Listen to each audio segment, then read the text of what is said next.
on Shulman with me, and he's a writer, and well, you'll find more things about him, but he had something I saw in a magazine, one of his articles, and it was called 12 Survival Suggestions, and I thought, oh my gosh, survival, this is pretty important stuff. Then I looked down and I thought, well, my golly, a lot of that stuff, we should have a little bit of discussion about it, and it's really good because Alan's been around for a year or two, I think. How long, Alan? How many years has it been in your business? It's my 25th year of doing this and 17 years of being an agent, so it's over 40 years, George. Are you that old? I mean, damn, you're almost as old as I am. You're getting old. No, you're not. But you, oh, yeah. Oh, yeah. Well, you publish agency ideas, and that it's a very neat idea. I don't know where you get all those great ideas, but I guess you steal them somewhere, don't you? I mean, borrow them? I'm sorry. No. Make them all up, no, huh? I can't give away my secrets, especially to you, George. Because you know darn well I'll sell it. Or, oh, that's great. Well, let's talk about these 12 things. Let's just have a little discussion, you and I. Let's talk about it. The 12 important ones. Let's go to the first one. First one is. Right.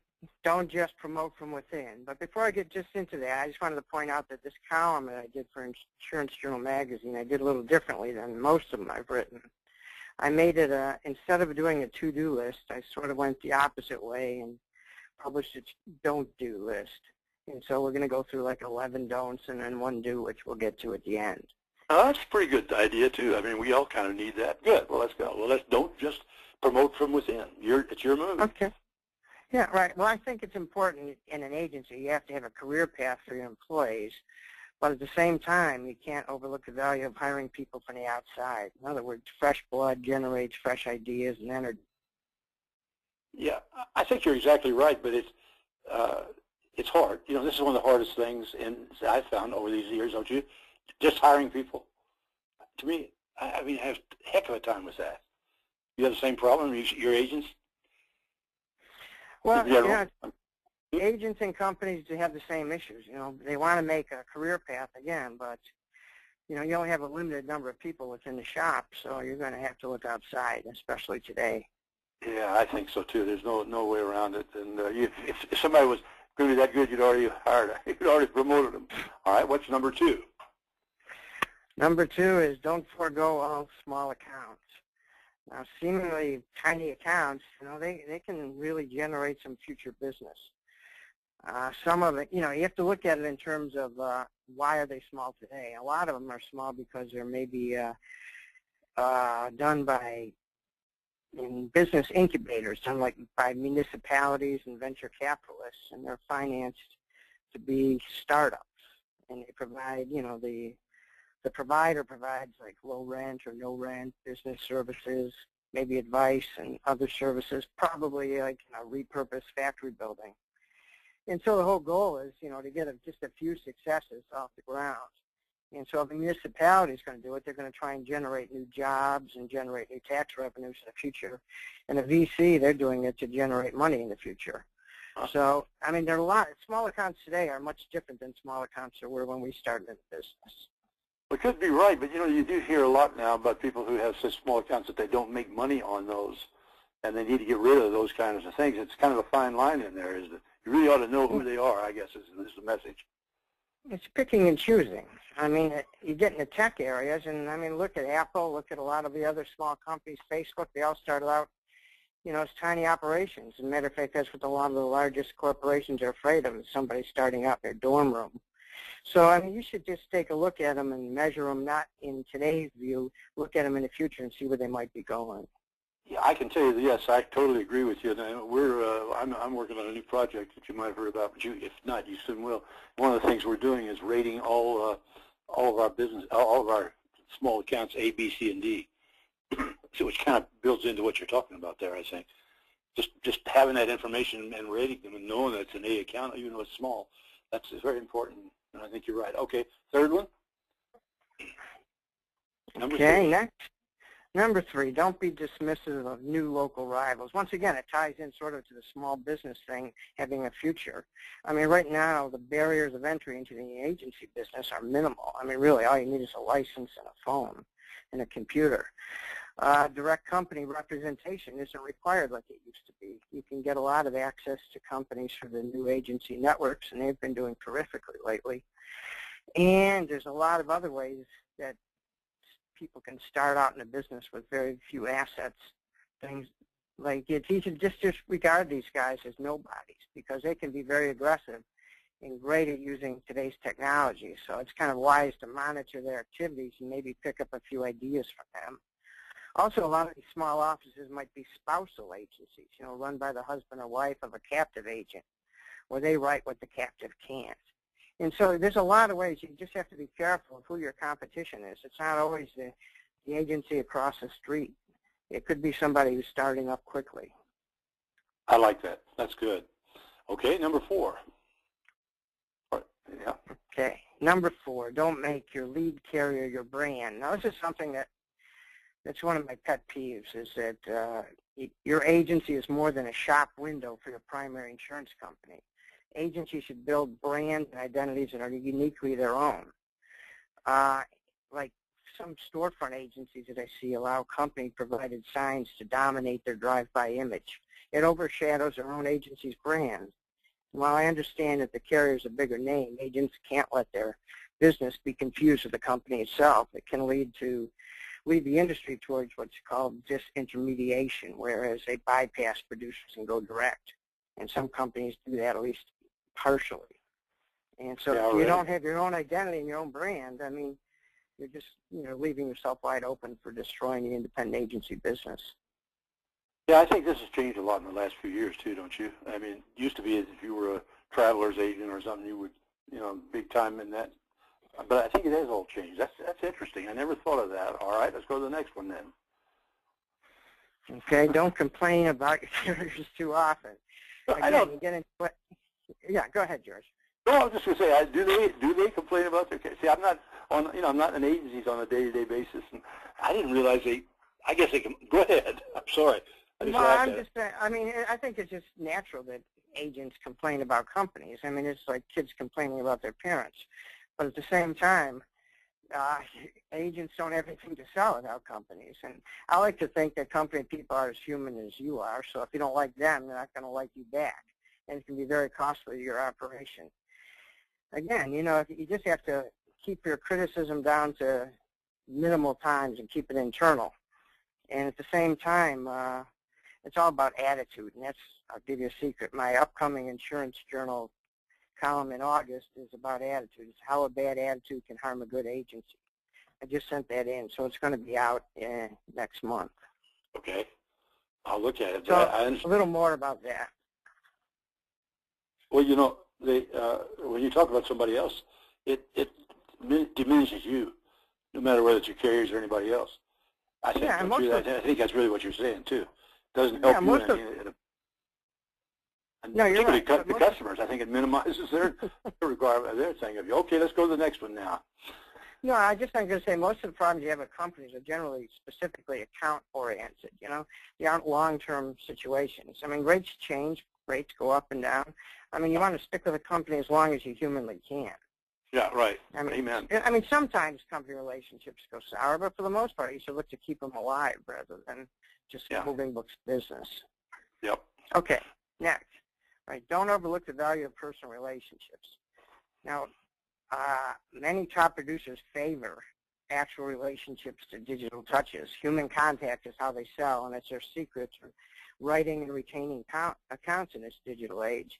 Now, I spoke at the ACT-AUGI AIMS conference earlier this year in Scottsdale, and I talked to a lot of agents.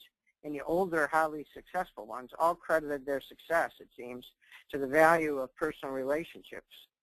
And these guys were all heavy hitters, so I would take what they say pretty seriously. Personal relationships count, even in a digital age. Well, I think that I don't think there's any question about the fact that personal relationships are the only answer for the agents who can't compete against the Geicos of the world, et cetera. But I do believe that that the value of personal relationships is so strong that it needs to be measured and understood. And I won't go there right now, but I'm working on some stuff on that. And we've got to know, are we really relating to these people? And that's another story, so I won't go there now. But It's so true. That's the answer for us, I think, in the long run. Next. Okay, next is don't overlook the importance of a strong digital presence. Now, I mean, you still have to have a strong digital presence, even with personal relationships. You need to function on both levels. But basically what agents need, of course, and you know this better than many, is a decent website, because a website gives you unlimited functionality, and it should also, of course, be mobile friendly since everybody looks at them on their phone. At the same time, I think agents need specialized services on an agency app, you know, things for like claims reports, bill paying, home inventory, etc. I mean, you have to have these things in addition to all the personal contact of the past. But if you don't have these two things in your arsenal, you're missing out. Oh yeah, I totally agree with you. On our Agencies Online members, one of the big places is the client resources, we call it, because we found more and more, and younger people too, want to do more online and want to see their account, and they want, you know, all those things. And I totally agree with on that point, and we just never did that before. But and it's good for the agency in the long run, so you don't have to do all the work. All right, but when we're talking about digital stuff now, the next one, don't rely solely on it. It's the flip side. Yeah, don't rely solely on it. You have to be respectful how people want to do business. Some prefer everything online, just like you said. Others just like email only. And still others, what I call thrive on the classics, you know, for physical correspondence, you know, actual letters, memos, phone calls, face-to-face contact. I mean, these things, you know, you have to just find out up front when you write a new account what people want. I like to see agents ask new insureds when they first write them, how do you want us to communicate with you? And if they want to be communicated with digitally, that's cool. But if they don't, you should look for other ways of doing it, the old school ways. No, I think that's really important. I still find that a lot of agencies don't even have email addresses for 50% of their people. I mean, it's amazing. Then I come across some who have it for 80 or 90% of the people who have it. But I guess you're right about this. You need to know what they want to use more. You do, and also you also want to market that way too. I mean, not everybody wants to be marketed to digitally. I mean, some things can get lost in a digital universe. So there's some traditional techniques that work just as well, and sometimes better. They basically cost more, and so you have to tailor your message and tailor your approach if you work outside the digital universe. Right, I agree. All right, let's go to the next one. Okay, yeah. Don't avoid hiring younger producers. Now, everybody listening to this, at some point they were a new agent, and they're still in the business, so obviously it can work out just fine, you know? So, but the trick is, if you ask me, is agents have to have producers and staffers that align with each insurance buying generation. People want to buy and do business with their peers, so it adds to the longevity of the agency and to the industry as a whole. But the trick is, too, is that you want people to either market or sell. Sometimes they can't do both, and you have to understand the distinction. Maybe market personal lines and sell commercial lines. You can't really use the same person to do the same thing. Yeah, this I think is the biggest challenge for agencies, totally, for growth. Hiring these guys, these young producers. Boy, is that tough. Yeah, we can go on that one, but you're so right. Because these young guys got to sell the young guys, don't they? And gals, yeah. Yeah, well, right. Most of the young people seem to come in as children of the, of the agency owner. Yeah, unless you have like every independent agency has like 7 kids. You're gonna have to go and look outside of the family for some people. Okay, your 11th one here. Sorry, oh wait, that 10th one here. Excuse me. Go ahead. Talk about it. Okay, don't abandon humor to your rivals. What's now, anybody who's familiar with me and Agency Ideas knows I've promoted humor as a marketing mechanism for the last 25 years. I mean, you shouldn't let the large national insurers lay exclusive claim to humor-based advertising. Today, it's easier than ever with social media. I mean, you have a whole system for distribution. It's the ideal venue for it. And my idea is if you take advantage of it, just don't post anything that doesn't make you laugh first. If it entertains you, it'll entertain them. You should always be your own best audience. I think we forget that a lot. I like this. I like this. When you were saying the Progressive with Flow or the State Farms with their or the Geico with their little Geico. But they are funny. They really, I mean, at least it's clever. I hope a lot of people listen to this. I try to do that. I'm going to do it more. You're inspiring me. Okay, the next one, the 11th one, you're inspiring me here too. Yeah, don't overwork yourself. Burnout is real. Take some time off, and it's just amazing how many people think that they're cheating if they don't spend 24/7 in the insurance business.